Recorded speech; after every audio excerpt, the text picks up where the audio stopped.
আগামী নির্বাচনে শাপলা কলি ও ধানের শীষে হাড্ডাহাড্ডি লড়াই হবে বলে মন্তব্য করেছেন এনসিপির মুখ্য সমন্বয়ক নাসির উদ্দিন পাটোয়ারি।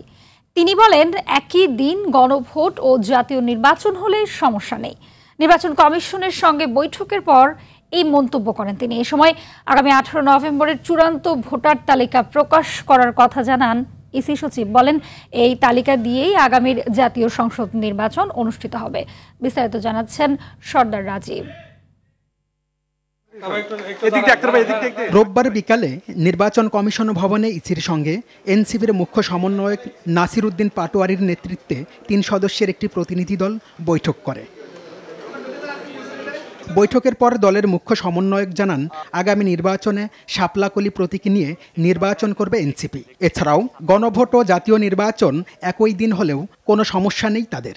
আগামীতে ইনশাল্লাহ ধানের শীষ এবং শাপলাকলির হাড্ডাহাড্ডি লড়াই হবে। নির্বাচন কমিশনের যে স্বেচ্ছাচারী আচরণ, কিন্তু এখন কি তাহলে আমরা প্রতীক নিয়ে পড়ে থাকবো? আমরা ইলেকশন ফেজে ঢুকবো না? তো সেই জায়গা থেকে আমরা বৃহত্তর স্বার্থ চিন্তা করে এই ডিসিশনটা নিচ্ছি। এর কিছুক্ষণ পর ইসির সিনিয়র সচিব আক্তার আহমেদ জানান, ত্রয়োদশ জাতীয় সংসদ নির্বাচনকে সামনে রেখে চলতি সপ্তাহেই নতুন দল নিবন্ধনের গণবিজ্ঞপ্তি প্রকাশ করা হবে।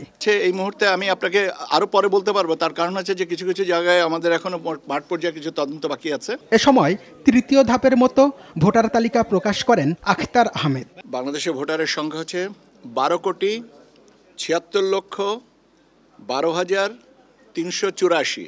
প্রবাসী ভোটারদের নিবন্ধন কার্যক্রম করতে আগামী 16 নভেম্বর অ্যাপ চালু করার কথাও জানান ইসির সিনিয়র সচিব। সর্দার রাজীব,